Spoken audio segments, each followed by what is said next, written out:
Okay. So with that, I'm going to open the meeting of the Board of Selectmen, or Select Board for the town of Paxton.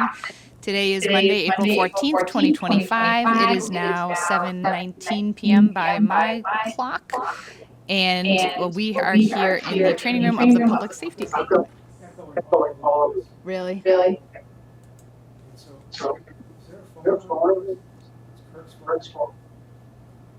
My speaker.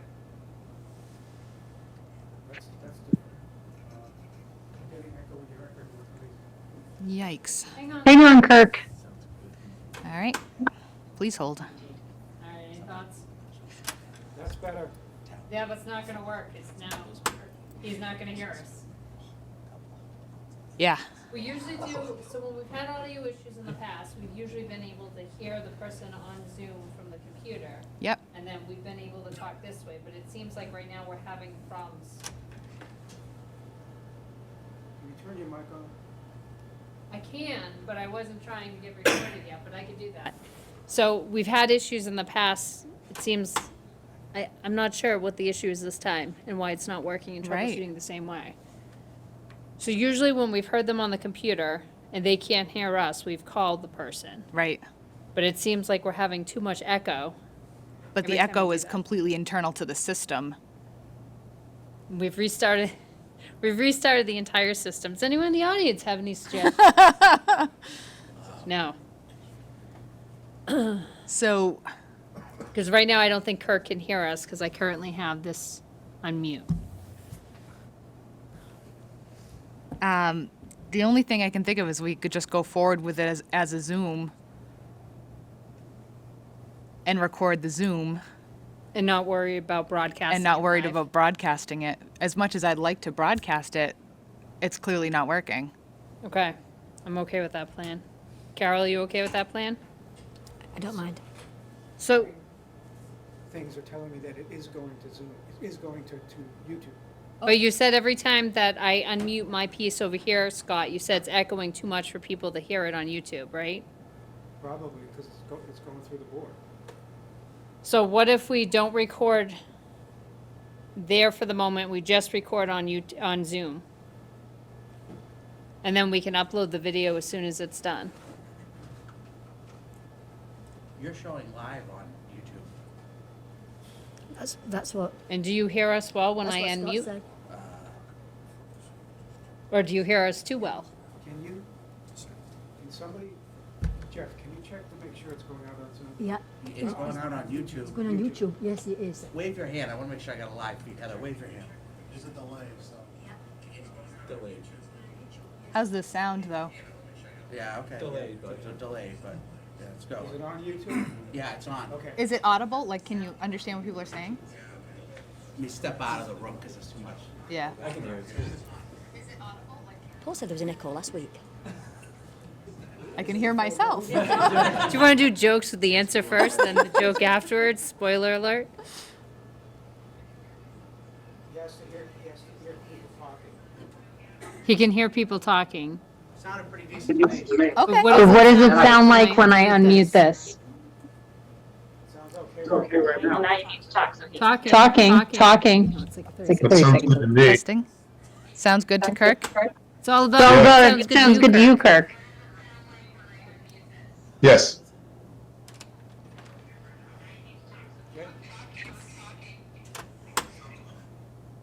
Seemed pretty good. Okay. I think it's good, Jeff. All right. Well, I'm gonna go ahead and reopen the meeting. That way we can hopefully cut all of that off, so people don't have to listen to it. Let me just get back. All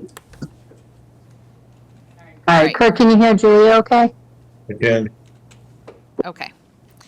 So I'm going to reopen the select board meeting for Monday, April 14th, 2025. It is now 7:23 p.m. by my clock, and we are here in the training room of the Public Safety Complex. We did have some technical difficulties. I think we have mostly resolved them, but I apologize in advance if anybody is having some difficulty hearing us. I think we just gotta go with it. All right. So So this meeting is being recorded by Zoom as well as live streamed and hopefully also being recorded via the system here, but because of some system glitches that we seem to be experiencing tonight, I apologize for any reduced quality. So hopefully with the Zoom, we will be able to just move forward and have a decent recording once this is over, in the event that the YouTube recording is not.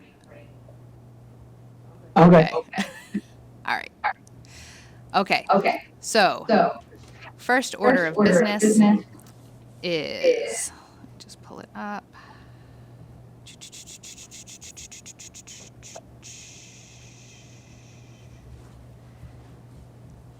Okay.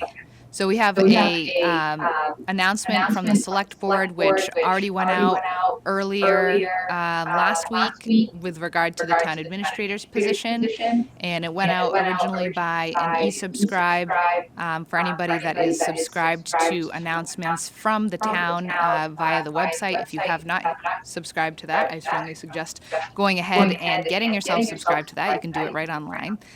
But this announcement for tonight is that the Paxton Select Board is announcing that Heather Monroe will be completing her contract as town administrator and concluding her service to the town on June 30th, 2025. The board wishes to express its sincere gratitude to Heather for her dedicated service and contributions to the town of Paxton. We extend our best wishes to her in all of her future endeavors. The town will begin the process of posting for an interim town administrator position in the near future. This is all the information that I can provide on this at this moment, so we are going to go ahead and move on to the next agenda item. Okay, so we have consent items. There are 6. I'm going to read them as per usual, and barring any objections, we will approve them. So number 1 is to approve the meeting minutes from the regular meeting held on March 24th, 2025. Number 2 is to approve the meeting minutes from the regular meeting held on April 2nd, 2025. Number 3 is to approve a request from the Paxton Garden Club to place a sign on the town common from May 27th to June 7th to advertise their annual plant sale to be held on June 7th. And just a note on that, sometimes with these consent agendas, I worry that groups in town may not get as much airtime as we would maybe like them to have. And I attended this garden club event the last 2 years and purchased some plants that are doing very well on my property now. So it is a great event. I strongly encourage people to head up to the town common for that plant sale on June 7th. I'm hoping to be able to find time on my own to send some plants up for the garden club to be able to sell, but we'll see if I have the time to get those together. All right. Number 4 is to accept the resignation of Savvas Kosmidis from the Economic Development Committee effective 4/7/2025. Number 5 is to approve the request from the First Congregational Church to put up a sign for their May 19th, 2025 yard sale, cookout, and bake sale. Julie, I think that's the 10th. Oh, really? Yeah. I have it on here as the 19th. I know why it's written as the 19th because the picture they sent said the 19th, but on their form it says the 10th. Okay. I appreciate that. And then, is that in conjunction with the townwide yard sale? Yeah. Which is the 10th. So it's the isn't it? 10th. Yeah. So it's the same one for number 6. Okay. And then, number 6, approve the request from the First Congregational Church to use the town common for their, should be May 10th, 2025 yard sale, cookout, and bake sale. All right. Are there any objections to any of the consent items? No. None here. Kirk, any objections? No objections. Okay, so I'll declare that those are approved. Updates from town departments, committees, and boards. We have the lieutenant here in order to put forward some members of his department. So come on up, Guy.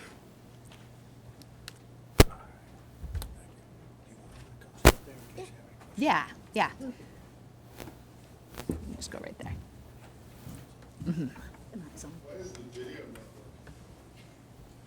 Really good question, Kirk. Is it green?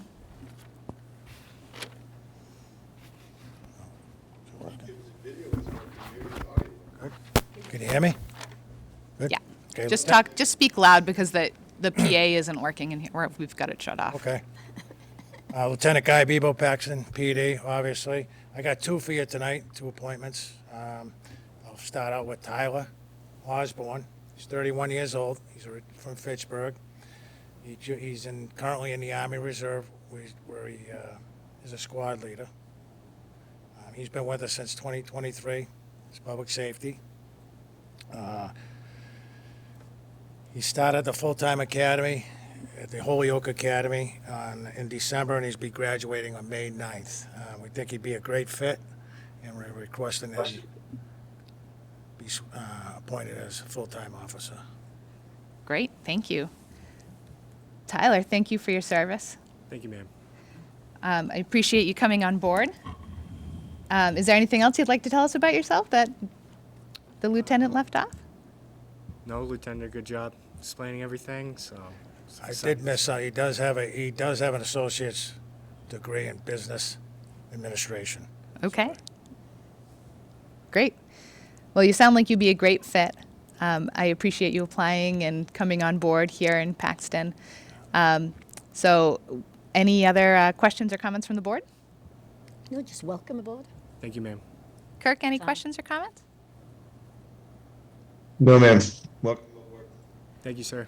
All right, so with that, I'd like to entertain a motion to appoint Tyler Osborne as a full-time police officer here in town. Second. All in favor, Kirk? Aye. Carol? Aye. And I'll vote aye. So welcome aboard. Thank you, ma'am.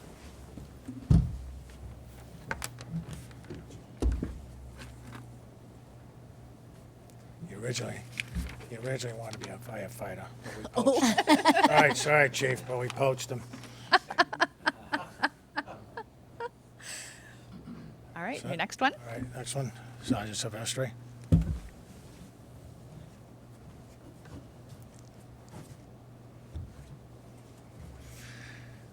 All right, most of you know Jay Silvestri. He's our acting sergeant at this time. He's been with the Paxton PD for 24 years, maybe a little bit more, in a lot of different roles. He's done a good job detective-wise. Couldn't ask for anything more. I think the town got their money's worth from him, out of him, the detective work that he did. Community policing, no question, he is our community policing guy. He's done everything we've asked. So with that being said, we had a process, as the chair knows you were part of. He did very well, did a great job, and he came out on top. And we believe he'll do a good job again in the role of sergeant, so we're requesting that he be put in as permanent sergeant. Very good. Jay, I had the pleasure of interviewing you myself. Yes, thank you. You did a fantastic job. It was, we had two fantastic applicants for that position, and your experience and what we've seen from you in town, including singing to the seniors, Never lived. Don't hold that against me, please.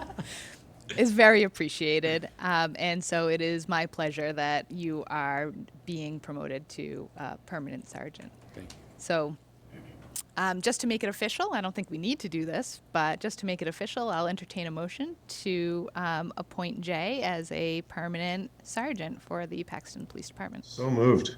Second. All in favor, Kirk? Aye. Carol? Aye. And I'll vote aye. Thank you. Congratulations. Thank you. Thank you.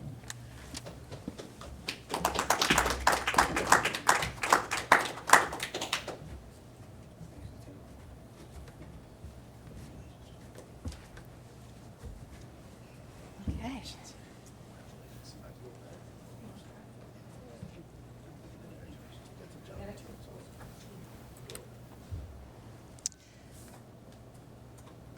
So, moving on.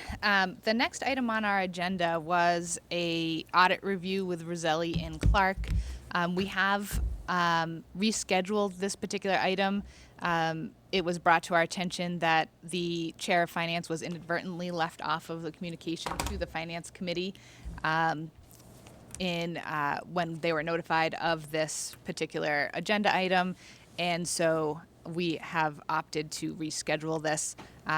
Did Terenzio give you any dates yet for when it will be rescheduled for? Did not, I gave him our next 3 meeting dates, and he was gonna get back to me as to which one, as of 7 o'clock I had. Okay, that's fine. That's fine. So we'll wait to hear back from Terenzio as to when that will be rescheduled for. I am going to go ahead and attach some emails that were sent earlier today just to elucidate the reasoning behind the rescheduling. All right. And then next up, we have an update from the Economic Development Committee. Tony, come on up. Or be right there. That's fine. Do you want me to go up there? No, I don't that's care. fine. If you're comfortable there, it's fine. Nobody needs to see me up close like that. No one can see you at all. Exactly. That's If I right. go up there, they can. It doesn't. I frankly, have a great face for radio. So, yeah, so, no, I appreciate the opportunity to give an update. So I'm Tony Dominic, I'm the chair of the Economic Development Committee. So we have a lot of different things going on, but I just want to put it in context, right? Like, what I don't even think a lot of people know we exist or what we do, but I think it's a relatively new concept. I mean, it's been around and off and on in Paxton, but I think we've really ramped it up recently. But I want to make it clear, like, our biggest goal is really changing our reputation and the culture in Paxton of not being a business-friendly town. Sometimes it hurts to say that, but unfortunately it is true. To the point, there's contractors, there's plumbers, carpenters, electricians who literally won't do work in Paxton, you know? So, as a committee, we've really tasked ourselves with trying to change that, and it's not just all about bringing new business in town. I think some people have an unrealistic expectation that we're going to close the budget gap and bring in $1 million. If I find $1 million, I'll definitely get it to you. We'll go that route, but I think it's just as important to realize there's a lot of work that needs to be done to support our current businesses. It's just as dangerous for us to go backwards. 80% of our revenue, approximately, I think, comes from property taxes. That's mostly where it comes from. We need people to want to live here, you know, and that might sound silly, but Leicester's doing a lot of big things. Even Rutland, very active. We have to keep it attractive for people to live here without changing the small town feel. So we're not trying to do anything crazy that people in Paxton don't want. We're probably going to have a high failure rate. We're going to bring things up. We're going to package them. We're going to bring them to you. And some of those things are new businesses. Some of them are events. Like we're working on a networking event for local businesses to, you know, just get people up to Soccer Asylum, hang out, get businesses together, maybe have some banks, vendors in there for them. Just really get them talking to each other, working together. Those are some of the things we're doing. We're looking at, you know, annual events, maybe a winter event that gets people going into businesses during their slow times. Some events, I've talked to a few local artists in town. We have a really big art We do. base in Paxton, which, you know, I don't claim to know anything about it, so let the experts handle it. So I've reached out to them and said, what's an art festival or something we can do that, you know, just naturally bring some revenue into town, people coming into businesses, things like that. So there's even been some businesses that we've helped try to get up and running. There's an ice cream shop that's been kind of working on getting up and running. Charcuterie Woo, which is a local business, we helped them find a storefront in town. They signed their lease. They're in the property, you know, now getting that up and running. They do a lot of events at local, you know, restaurants, bars like that, but now they'll have a space people can come into. They're hoping to share that with a bakery or something of some sort down the road, so we have that. But just by doing those things, I've made so many connections, and so many of us have made connections. I've had someone reach out to me about a kind of travel club baseball program. We're just starting to talk to them. That needs to get packaged up, presented to the town, but that has the potential. They want to turf the Little League field. They maybe want to bridge the money gap for the lights when we get that going. So some really good things going on. There's another thing on top of that I can't even really talk about, that I've talked to somebody about, that's a really good revenue generating project that, I mean, would have specific revenue that may go to the police, to fire, to the town in general. So there's a lot of good things happening, but I can't reiterate enough though, like when we talk about changing the business culture, it's not just us. Like we can bring these opportunities in, but it requires the select board, the town administrator, and I'd be the first one to say right now, you guys have been awesome partners. Like Brooke has been super helpful. Heather, you've been super helpful. Julia, you know, you guys you've really all been super helpful. I haven't bugged you yet, Carol, directly, but I know you'd be super helpful. But it is really important, and without getting too specific, I just have to bring it up, right? I talk about the ice cream shop. They were hoping to be open now, you know, but they hit the wall of some of our outdated processes that have been a problem, and they're either not going to open until next year or maybe not at all now. So, you know, without getting too specific, I've forwarded those concerns to Julia, I forwarded them to Heather, and I'm hoping if we can get past those things, we have some really cool, exciting opportunities that will make this an even more fun, cool place to live, generate some revenue, and you just don't know what opportunities are around the corner. But, you know, that's kind of where we are, right? Where we are focusing on maximizing our, you know, business opportunities, but also we really, really want to get out there and start working with the local businesses that are here now more. We've been with Soccer Asylum a decent amount just by the nature of them being new, but, you know, we have Paxton House of Pizza, Paxton Supermarket. I think we have 80 or 90 registered businesses in town, counting home businesses, which is crazy. So, yeah, we're working on communicating with them, and just, you know, you're going to see a lot more as this year goes on, but, you know, I can't reiterate enough, if we're bringing these opportunities in, we hit the same walls that have been there forever, there's no point in doing the work that we're doing, so we have to keep working on that. But yeah, that's about it. That's kind of where we are. We do have one open position, technically, I think two. I redlined the charter, I think, and I gave it to you, Heather, so I don't know, we'll have to figure that out, because I kind of redefined one of our positions as a hybrid business owner, resident, but with Sav leaving, we do have one open position for a business owner. So if anybody knows someone interested in that, would love to have them. But that's it. That's all I got. Great. Thank you. I appreciate all your support. All of you guys have been awesome. Thank you, Ted. No, Yeah, Thank you. I know we've talked a few times about this, and you know what I have continually reiterated is, yeah, it's probably not the the holy grail in terms of generating revenue for the town. However, it is about quality of life for the people who live here and being able to provide them with things that they'd like to go to. And I love that thought process around having an artist festival. So, Paxton does have a large artistic community. There is a Facebook page, the Paxton Artist Group. So, I'd love to involve them more and just sort of try to generate some of the excitement around what it means to live in Paxton, to be here, and make people want to stay here. Yeah. So, Absolutely. Absolutely. And again, I'm not an expert on that, so I've reached out to the artist people that I know, and Yeah. their ideas are awesome. yeah. And they're easy to get off the ground. And if they happen to get some people here, generate some, people going into the other businesses, or maybe even wanting to move here, Right. that's what we need. So, And I did see a Facebook post recently, I want to say it was Sav that may have posted it, asking, what are you in Paxton, what kind of things would you like to see for events? Yep. And I thought that post was phenomenal. So I love all of those ideas. So, certainly let me know if there's any way that I can help. I know the roadblocks you talk about, Yeah. and, we're going to work on that. But outside of that, like even just helping to try and move some of this stuff forward and organize it and make it happen, I think it'd be huge. yeah, no, I appreciate it. We keep trying to get buttoned up and, get, again, this baseball one's one that came up recently. Somebody just walked into town, and I think they talked to Heather, they talked to someone else. So it's an interesting idea. Yeah. That could benefit us if it's packaged the right way. So that'll go to the Economic Development Committee the next time we meet, and then we'll just, vote on it. And if we decide to move it forward, we'll go through whatever the proper channels are there. But Okay.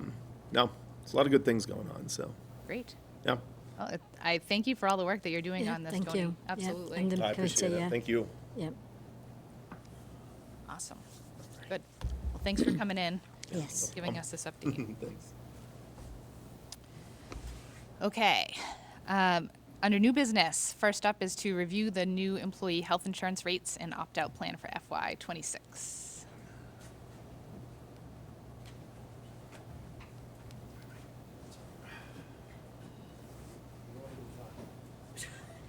Mary. I'm gonna sit next to Donna. The whole letter right here. Oh, you wanted me to review the letter? Puts it in next to for you. It's up to you. Thanks, Donna. All right, good evening. Fire Chief Mike Pinjatori. I'm also the elected chair of the Insurance Advisory Committee for the employees. Thanks to Donna here, who's the clerk. Does a phenomenal job in getting us to where we need to be. And she really has all the information. She opted to talk tonight, but I couldn't let her do this on her own. Rather paper. All right. There you go. I read the paper, thank you. Not leaning on your stuff. So overall, our rates have seen an increase of 13.99%, and they're going to start seeing that around July 1st of 2025. We did go through some options with the committee. The hardest part here is obviously balancing the expense of the plans, not only to the employees, but to the taxpayers as well. So we opted to go kind of back with the same plan that we're utilizing now. Unfortunately, like I said, it's a 13.99% increase. But overall, from what we've seen with area towns and even the school district, it's actually one of the lower increases that we've had in the area. So we're kind of fortunate there. And obviously, with chronic health care conditions and an aging population and low Medicare and Medicaid reimbursements. One of the things, though, that we did talk about is changing the plans in the future from, right now we offer a single and a family, going to a 3-tier system in the future, which would be a single plus one, so a married couple, and then obviously a family plan. We opted not to do that as a group this year because the impact on the family plan and just the way the rates are calculated out, the families would have had like a $70 increase per month in their premiums. So it is something that we want to bring to your attention this year as well, to start planning out probably for the next 3 to 5 years, because our demographics with our employees, the ages they're changing, right? We don't have a lot of young employees anymore. They're getting up to the point where a lot of their kids have now left the nest, and they're looking to reduce costs somewhere. So that's just something to keep in mind. Other than that, what else do we want to cover here, Donna, before I discuss the opt-out? That's pretty much it. The dental will see a 2.5% increase. The vision will not have an increase at all. That's going to stay status quo right where we're at. There have been a couple enhancements that were added to the plan this year for the employees. There are some incentive eligible procedures that went from 22 to 47 procedures now that are included within the health plan. They've also got an additional $50 allowance going towards the vision. It used to be $150 a year. That's now going up to $200 a year. So I think pretty much on the healthcare side, that is what we're looking at. So we're just looking to stick with the plans that we have, 13.99% increase to get us through for the next year. As Mike said, we'll start revisiting other options going forward and putting a plan together, because they did inform us, obviously, that it's just going to keep heading in that upward trajectory. So we need to start planning ahead for that. So the only other thing that the committee has there is opt-out. So if you want to. Yeah, I'll take the opt-out. So currently we offer an opt-out rate to employees who decide to either not take the health insurance or go on to their spouses. And in Massachusetts, you can't just not take the health insurance. So currently what we do is we give them a stipend every month. So an 80% on an individual plan gets $280 per month to opt out of the insurance. We'd like to increase that to $336 per month. It is still quite a bit of savings to the town for the employee to opt out of the insurance. Same thing on the 80% family to individual. So if you're close to retirement age or your spouse is retired and gone on to Medicare, you can get on the individual plan. That would go up to $336 a month. And then on the 80% family to opt out would be $840 a month. So each one of those for the year totals $4,000 for the top two plans, 80% individual, family to individual, and then $10,080 to the family. So if someone opts out onto their spouse's plan and the town doesn't have to pick up that tab, there's still a substantial savings, I think somewhere around $11,000, $12,000 per year to the town, which is huge. And we have, obviously, employees that are on 75%, so that would increase their contribution. Individual would be $288 a month. Family and individual would be another $288 a month, and then 75% family would be $720 a month. So annually, it's $3,456 for the individual and family individual, and then $8,640. So just for the people at home that might be watching this, when you say 80%, you're referring to their cost share of the Yeah, insurance. the cost share, 80/20. There's fewer employees on that 80/20.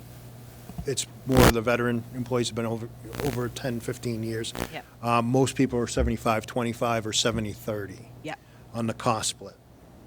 And then the 70/30, that goes to $240 a month for the individual and the family to individual, and then $600 a month to get off the family. That's $2,880 for the individual and family to individual, and then $7,200 to go family to no insurance from the town.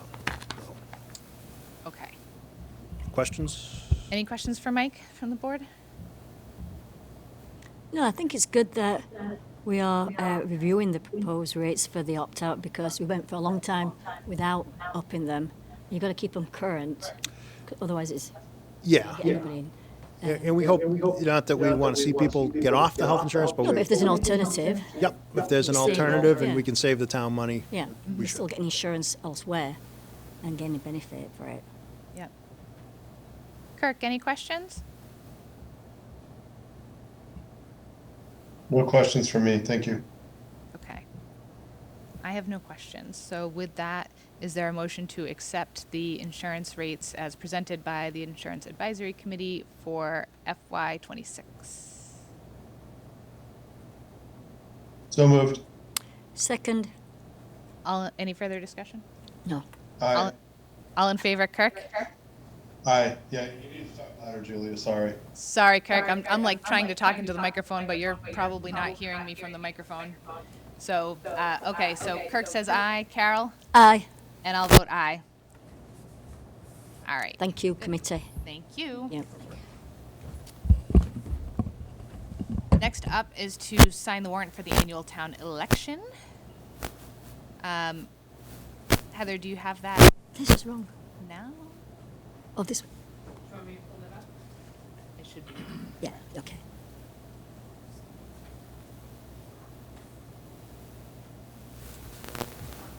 Yeah. Yeah, make sure.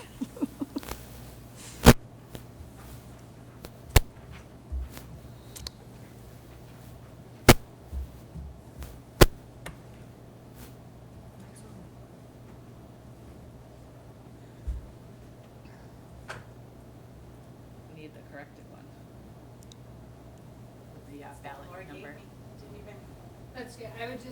I think we can always do a digital signature like we Yep. did before if we need to. So I would just read it the correct way. Okay. Can we change it? Yeah. Thank you. Okay. So on the ballot, we have a seat for the select board for 3 years, another seat for the select board for 2 years, and a third seat for the select board for 1 year. We have a 3-year position on the Board of Assessors. We have a 3-year position on the Board of Health. We have a 3-year position on the Cemetery Commission, 3 years for, or 2 3-year positions for the Library Trustees, a 3-year position for the Municipal Light Board, 5-year position for the Planning Board, a 1-year position for the Planning Board, a 3-year position for Recreation, a 3-year position for Bay Path School Committee, a 1-year position for the Wachusett Regional School District Committee, a 3-year position on the Water Board, and a 1-year position on the Water Board. And then there will be one question on the ballot which will read, shall the town of Paxton be allowed to assess an additional $1,130,000 in real estate and personal property taxes for the purposes of funding the town and Wachusett Regional School budgets for the fiscal year beginning July 1st, 2025. With that, is there a motion from the select board to sign the warrant for the ballot for the election? So moved. Second. Any further discussion? No. Hearing none. All those in favor, Kirk? Aye. Carol? Aye. And I'll vote aye. And we'll sign that, either digitally or a corrected version. Okay. We have April licenses. Do you have the packet? They're also on the screen. Excellent. Make it bigger if you'd like. They're in the packet, Julia. There we go. It's so hard to flip back and forth. Yeah. That's all right, I got it right here. Oh, you got it. Yeah. All right. So license renewals for April, I'm going to read them off and we will vote them in bulk and then sign after we're all done tonight so that the people at home don't have to watch that riveting television. If they're even able to watch it tonight, we don't know. We'll find out, I guess.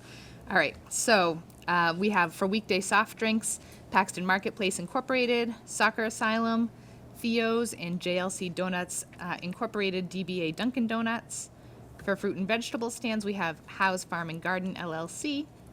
For jam, syrup, bread, candy, seeds, and honey, we have Howe's Farm and Garden LLC.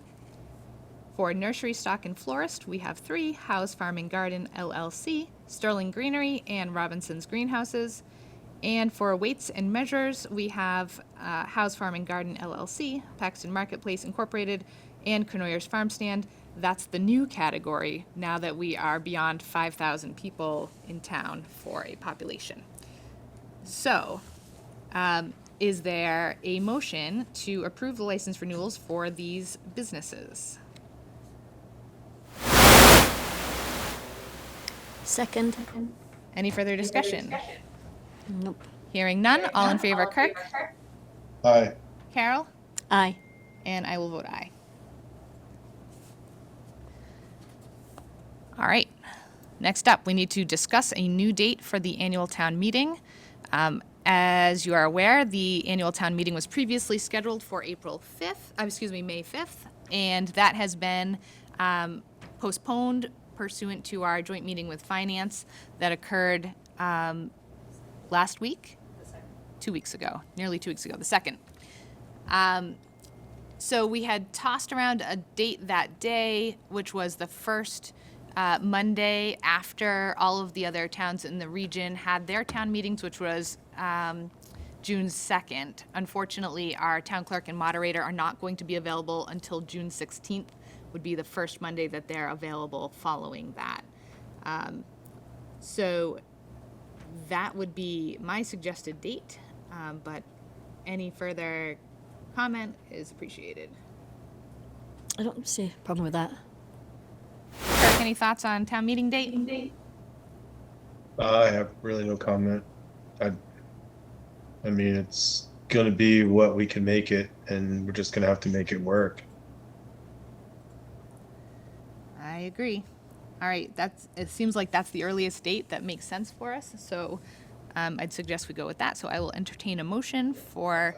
That's after the other towns voted, right? Correct. It is after all of the other towns. The last town is Holden. All right, yeah, well, then I'm good with that. Yeah. Okay.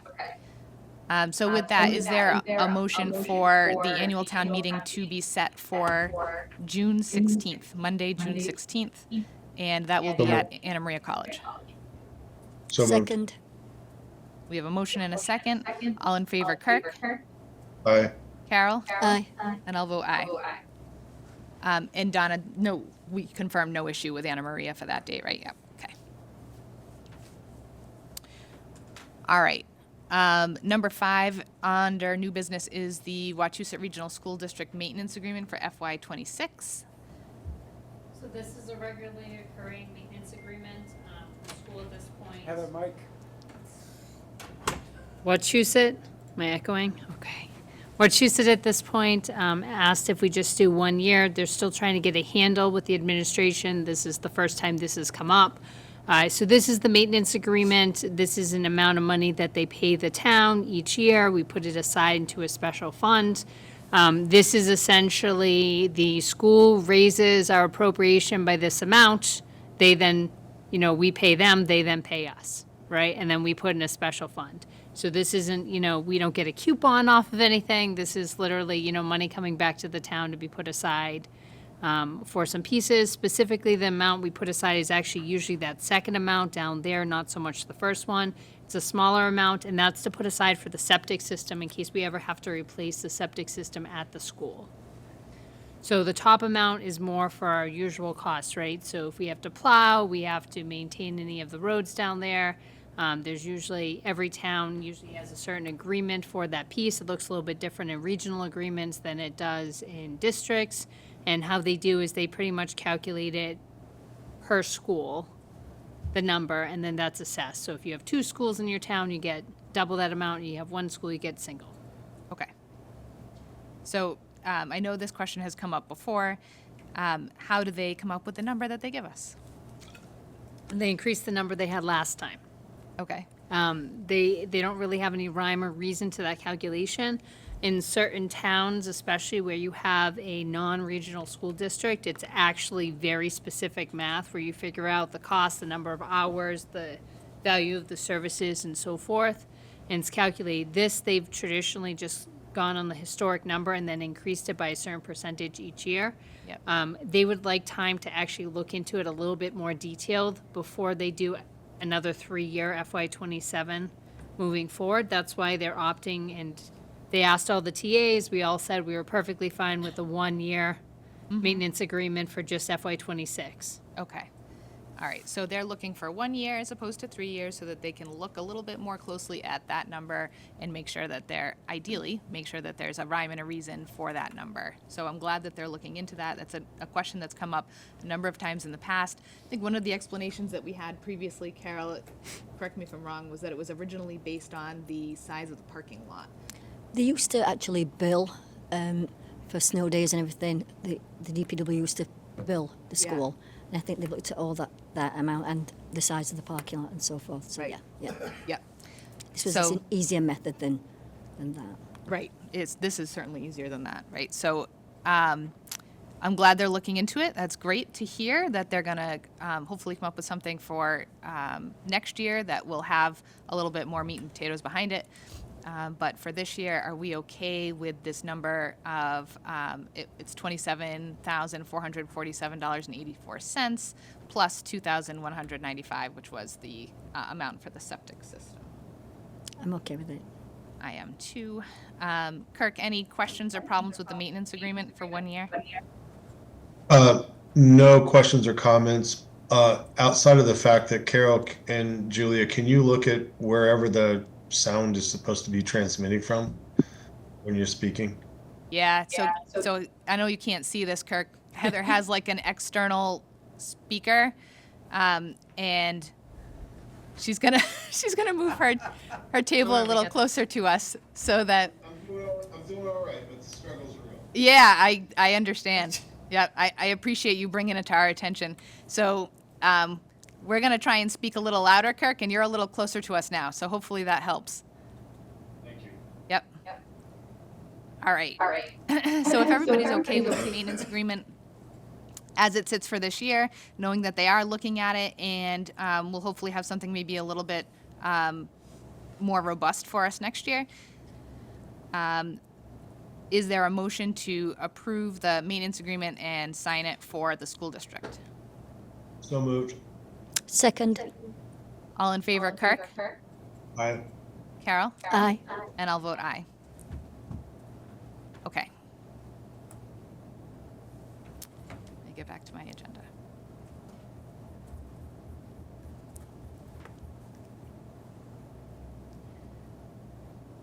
All right. So under old business, we have the override discussion and/or presentation as available. Heather was very kind to throw together a quick overview for us on her very first day back from vacation. And so we have a brief presentation for you on what's going on with the budget, and hopefully this will be helpful for some folks. So take it away. Thank you, Julia. All right, so FY26 budget overview for those who may have been following along. On April 2nd, the Select Board and Finance Committee met together. FinCom had finished its review of the FY26 budget, and at that point, they looked at the budget as a whole, what the deficit was, and they came to a decision on an override that was discussed very briefly a few minutes ago as it appeared on the warrant for the election. So this is just meant to be a brief high-level overview.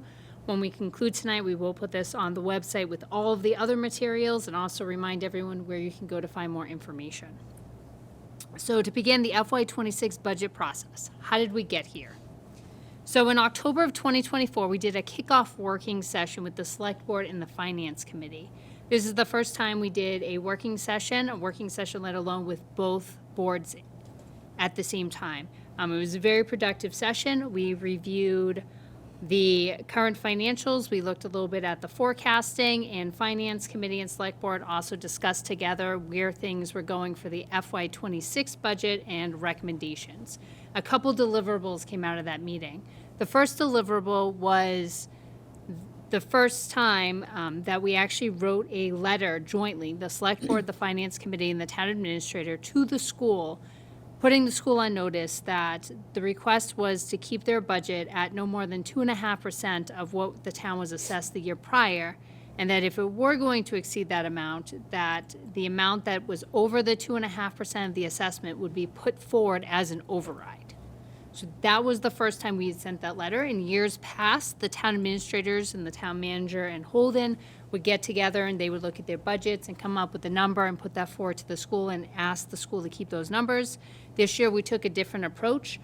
We also had looked at, last year, we had a little bit of a challenge when we were calculating our override as to how we would come up with the school number and its contribution. So this made it a lot easier and a lot cleaner when we went to our meeting on April 2nd to figure out what number, what amount of the school budget contributed in this case to the need for an override. After that, we also had a second deliverable, and that was budget guidance. So that went out to all of the departments, and the budget guidance was to keep your bottom line budget within 2.5% of the FY25 approved number. With that, there was always an opportunity that anyone who needed something beyond, and in many cases, departments did either need something to continue functioning, continue providing services, or even restore services that had been previously cut from FY24 to FY25. They used a form, in this case we called it the out of guidance form. It was just the name of a form to be able to collect things that weren't within the 2.5%. And those were included as one of the outcomes or deliverables of that joint working session. And then the last piece was a draft budget calendar to try to figure out where we were going and how we were going to get there this year. After that, we had submittals of the budgets. Everything was delivered over to the Finance Committee. Once the budget was compiled, we had everything in one Excel workbook that I think was over 100 and something pages. And we also had a compilation of all of those out of guidance or the additional needs of the departments that just didn't fit within that 2.5% together. Finance Committee met from January through March to review all of those requests, both the regular departmental requests as well as those additional things, again, that they just didn't fit with that in that 2.5%. Capital met most of the time the same week, so on a different day. Then we had the joint Finance Committee Select Board meeting where they reviewed the deficit and the override vote, and that was on April 2nd. The next steps from here are going to the annual town election on May 5th, and now annual town meeting on June 16th. Mm-hmm. And then after that, we hope to have an approved budget for FY26. High-level budget summary. So the proposed budget revenues are $16,209,541. Expected expenses are $17,339,509, resulting in a deficit of $1,129,968. Of that, the deficit split $718,177 to the town and the school $411,791. Again, we calculated this in reverse by looking at what the school number was that exceeded the 2.5% increase in their assessment. That's how we got to the 411,791. We then took that out of the deficit to figure out the town's share of the 718,177.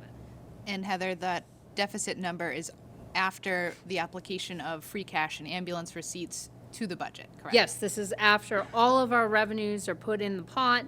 This is what we don't have, where we're short in order to cover what we have for necessary expenses. All right, revenues. I call this the great prediction. All right, so how do we calculate the estimated revenue? So we have 4 sections on our revenue sheet that we look at. One is the tax levy, one is the state aid and state assessments or charges, one's local receipts, and one is the other funds. So the tax levy, which makes up the bulk of what we base our budget on, mostly comes from real estate and property taxes. Most of this is a very clear mathematical calculation. We take last year's total tax levy plus last year's 2.5% increase plus new growth. We add that into one number. We multiply that by 2.5%. We add new growth for this year.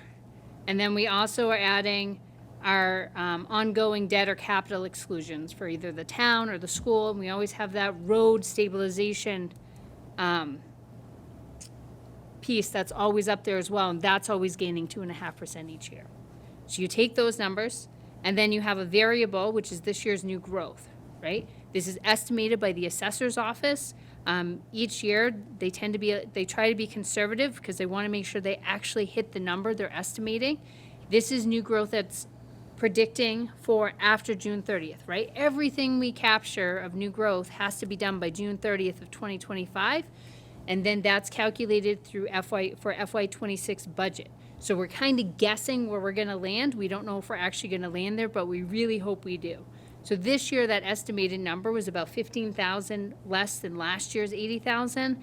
And at the end of June of last year, and by the time we did the recap in the fall, we were only in the 70s. So we didn't hit last year's new growth number. With that, the assessors took a little bit more conservative approach. FinCom supported it. We went with a lower figure this year. Can you explain, Heather, for anybody who might not know what becomes new growth? Yes. So new growth, what happens is, best examples, you build a new house. You add a garage. You build an addition, right? You do some substantial remodel to your house. It usually doesn't mean roofs or windows or siding. It's usually something a lot larger than that. When you do those pieces, you're adding real estate value. Then that real estate value is multiplied by the tax rate for the town, and that's the calculation of additional taxes we're going to get next year as a result. Yeah. So that's how new growth comes about. Sometimes it even comes about in personal property, right? Personal property, the oddest term ever, it has nothing to do with any personal matters. It's actually business property, right? Easiest way to think of it, I always find, is, you go into a hair salon and there's a bunch of different chairs there, right? All the property, anything they have that's working towards their business counts towards it. You go to a restaurant, chairs and tables and equipment, all those pieces count towards that.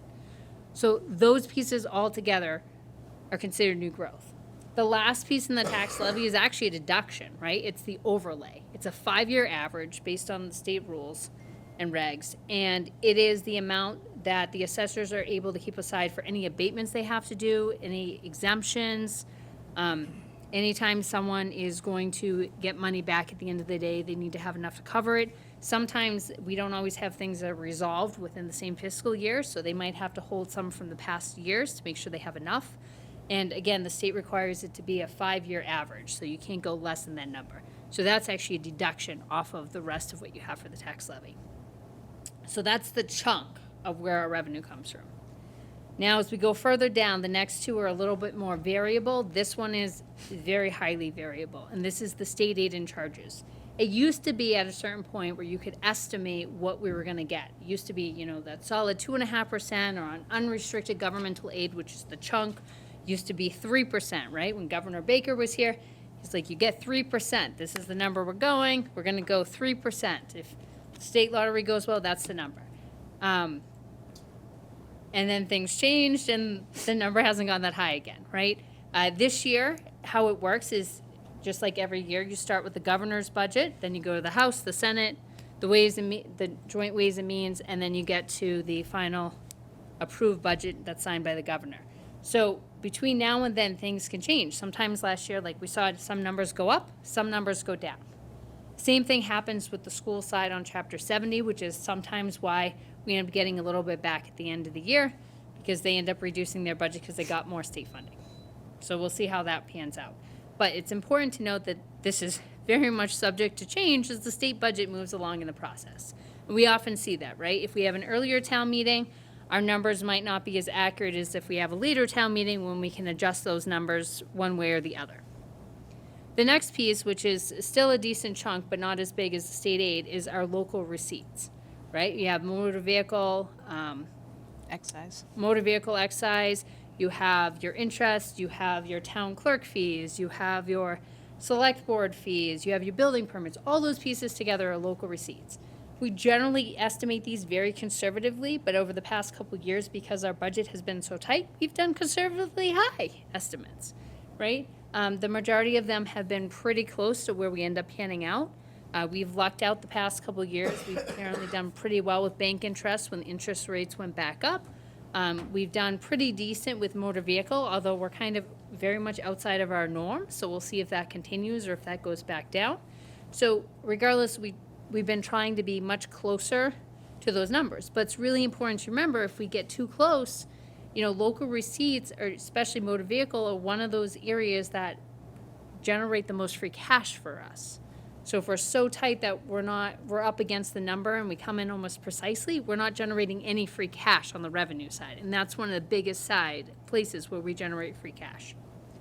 The last bucket of funds we have is the other additional funds. We currently use two pieces of them. One is free cash. We use 100% of our free cash. We've been doing this for a number of years. This year we have $500,000 in free cash that we're using to offset our budget. So we have the taxes, we have the state aid, the local receipts, and then $500,000 of free cash. In addition to that, we've been higher the past couple of years in the amount we've used, but we're using $400,000 of ambulance receipts reserved for appropriation. So once we have everything together, we're using $900,000 between free cash and ambulance receipts, and we still have a deficit of $1,130,000. Okay. Any questions on revenues? No. No. Okay. Expenses, the cost to provide town services. So what is in this? So what's included? Contractual obligations, fixed costs, level services, with a few exceptions. We replaced a lot of cuts from FY25, right, and tried to restore things from FY24, whether that was trainings, whether that was staffing for the police department, whether that was additional supplies for the DPW, that was line painting, that was materials to work on the road, that was putting back in the guardrail replacement that has been out of it for a number of years, right? It's also starting to return people back similar to where they were in hours. When we first started with the building commissioner a few years ago, it was 19 hours a week. Then we reduced it to 15 hours. Now it's a little less than that, so we're trying to bring that back up. The next piece is the beginning IT replacement program. We haven't done this in quite some time. We generally just try to get lucky and do 1 or 2 devices a year or hope that we can get a grant for them. But unfortunately, computers don't last forever. And they usually have a lifespan. 4 to 5 years is pretty much pushing the life of a computer. And we have about 35 devices. So over time, the pieces need to be replaced. And this gives us the ability to actually add that in and start taking care of that, especially with cyber being one of the major concerns, even on the insurance side of things, as we keep moving forward year to year. The last piece, I call it add in a map subscription. So anyone who might have watched the last couple FinCom meetings might have heard us talk about something called Near Map and Pushpin. So this is something that a lot of assessors uses. Try that again. A lot of assessor departments have been using throughout the state, as well as many other departments have benefited as well. It's a 1 year. It's costly. It's one cost each year. It's unlimited number of users for it. But what it does is it pretty much pays back in dividends, right? It's one of those things, you spend money to make money concept. You're purchasing this map, and it actually allows the assessor's office to capture and figure out what has changed on a property, right? So if there's a property they haven't been able to access for whatever reason, they can see, oh, look, there's an addition over here. Oh, look, there's something else here I didn't know about. It allows other departments, also allows us to capture new growth that we wouldn't normally capture. Other towns, when they've used this, many of the assessor's offices have said that in a very short period of time after having this tool, they're actually able to capture new growth that exceeds the amount of the cost of the annual subscription. In addition, there's a piece called Pushpin. So Pushpin, they only allow it to use with Nearmap. They partner very closely together. And it allows you to generate a CSV file for a particular street. So you can actually see from one year to the next what the changes are in that property. So it can tell you, and you can pinpoint and save yourself time rather than just sending. The old way would have been to send an assessor out and hope they saw things from the street that they didn't notice from before, right? So it helps with effectiveness and efficiency, also brings some money back to the town. It's also an amazing tool for all the town departments, including, fire can plan on incidents. The building department can figure out what someone actually is doing. They can look at setbacks. Conservation can see where different parts of water and other parts of the property are. So it is a really amazing tool. But it's important to outline because those things are a little bit outside of, what we had before. What's not included outside of that, there's no expansion of services. There's no new staff beyond the return to the FY24 staffing levels, and there's no departmental wish list in this. All right, so budget drivers approximately 1 million. So these are costs of the budget that exceed $10,000 increase from the year prior. Some of these are just larger numbers, and some of these just because of what they encompass are going to be bigger. So the first is $572,000 for the Wachusett Regional School District. The second is the DPW, $134K. Again, this included, anything that exceeded the 2.5%. So 2.5% is in here. So there's an increase beyond that 2.5%. But it also includes, the line painting and the guardrail and return of asphalt and other materials that they haven't had before, and equipment and pieces that they gave up last year with the reduction so that they can return to providing the most effective and efficient service to the town. The police department, part of this is, just their annual regular contractual costs, but outside of that, it's about $90,000 of it is to reinstate an officer position that they had cut, including the cost of the officer and the cost of the contractual obligations that go along with the officer. Fire department has, additional training costs in there that they had cut previously, additional supplies and materials and so forth. So very similar, some of it's contractual obligations and some of it's stuff that they had to cut the year prior in order to get the budgets down. Bay Path, $56,000 increase, which is 9.74%. Retirements, 4.25% at $37,000. So retirement, the biggest thing, we use Worcester County retirement system, and like many of the retirement systems in the state, they have to be fully funded by a certain year. I think it's like 2030, give or take. So they're trying to essentially do all of their other post-employment benefit piece and get it funded. So our numbers are a lot higher than what they used to be a number of years ago, and hopefully by the time we get to that point, the increases will start decreasing a little bit, is the goal. IT services, $24.5 thousand or 24.23%. As we talked about, a good portion of that is the computers, but it also includes about $10,000 for that mapping system I just talked about, Nearmap, as well as Pushpin. Regional dispatch. So those who might have been following past couple of years, each year we were able to get state 911 funding to reduce our contributions to the regional dispatch system. Last year was, in FY25, the year we're currently in, was the last year the state contributed to that. They contributed at 25%. We saw 75% of our actual assessment. This year for FY26, we now have 100% of the assessment that is our responsibility. And with that, our increase from last year went up $16,000, or 15.12% for us. The last piece is town insurance.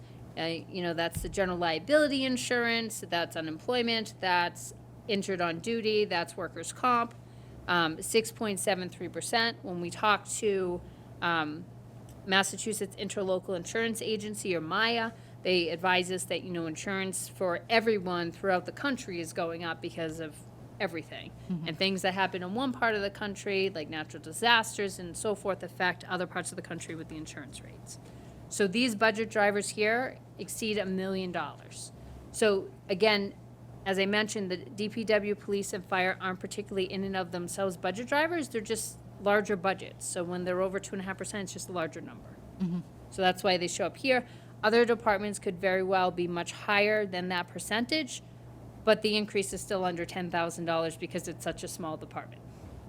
So, any questions on this? Nope. All right, so override information. So the override amount is $1,130,000. So if you remember, the deficit was $1,129,000 and some change. The select board made the executive decision to round up to an even number of $1,130,000.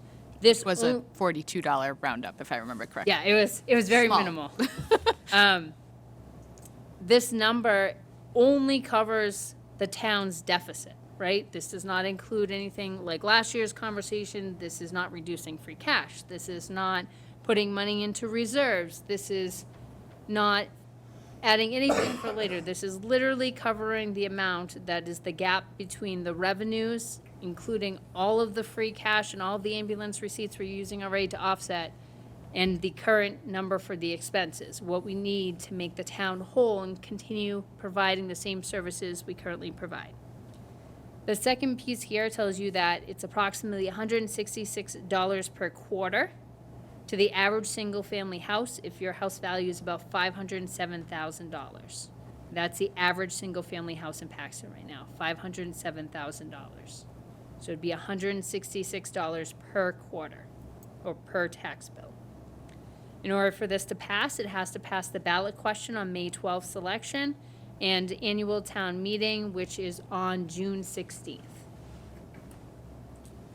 For more information, the town's website, FY26 budget page, has a lot of it. If you want to watch finance committee meetings, if you want to see packets of information handed out, specific meetings, you want to see how the budget has evolved from the beginning of FinCom's meetings to the end, you can see them all there. Out of guidance materials, all are there. The most updated where everything finalized is there as well. If you're interested in the informational session, we will be holding one on May 5th at the Paxton Center School. Do we have a time on that? 7 p.m. Okay, 7 p.m. for that. And we'll put out some more information just to remind people that's up and coming. And lastly, in preparation for tonight's meeting, we did create a new email that right now goes to Donna and myself. Donna's going to be super excited. info@townofpaxton.net. So if you have any questions about the budget right now and you're not sure where to send them, please send them here so that we centralize them into one location. info@townofpaxton.net. That's all I have. Thank you. Thank you. Yep. So I did ask Heather if there was a way that we could funnel information so that if there are questions related to the budget, that we can make sure we try to address those questions when we have the informational session on the 5th. So that's why we created that, and hopefully that will help. All right. Thank you very much. Any questions for Heather? All right. All right. I have select board correspondence. I did have a thank you note. It says thank you. Dear Chief Pingatori and Paxton firefighters, a big thank you to the Paxton Fire Department and your colleagues in the Leicester Fire Department for your prompt and professional response to the fire that burned 2 or more acres of our lawn on Saturday, March 15th. We were very lucky and we are very grateful to all of you. Thank you, thank you, thank you. My personal knowledge of that particular situation is that was a brush fire, unfortunately, that had escaped from a neighbor's property and had actually gotten as close as 2 feet to this individual's barn And so it was a good stop by the Paxton Fire Department to make sure that that didn't extend to the structure. So I'm really happy about that, and he was very kind to send in a thank you note. So appreciate that. All right, next up we have the town administrator's report. I'm going to pass on that this evening. Okay, very good. And anybody for public comment, Donna?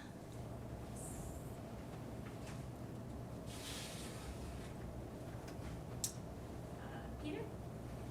That was a maybe. Just a quick question. Why did we choose to put the 2.5% on Wachusett's assessment and not Wachusett's overall budget? So in other words, my question is, if Wachusett's budget had gone up 0, what would have been the percentage increase for Paxton? Do we know? So I don't know the answer to that question. If Wachusett's own budget had been level funded, that's what you're asking, right? Well, What would yeah. our assessment have been, or what would it have changed? I don't know the answer to that, right? Because that's determined by this formula, the state formula. We chose to go with 2.5% on our assessment because really all we're worried about is what our town is. And so if our town is being assessed a certain amount of money, right, for the town's share of the regional school district, it's that number that factors into our budget. So regardless of what the actual school district's percent increase is, we're only really concerned with our own assessment.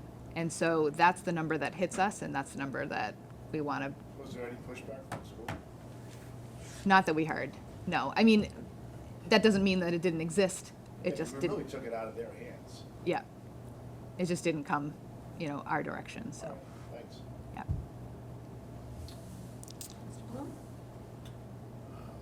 Thank you, Heather, for going through that summary, and you said all the details are being posted online. That has all the line items, revenue and expenses. Yes, so it's on the, for anyone who's listening, the FY26 budget part. It's up at the top when you go to the town's website, and then breaks it down into basic information, approved budgets, finance committee history, capital improvement information. All of those pieces are all outlined.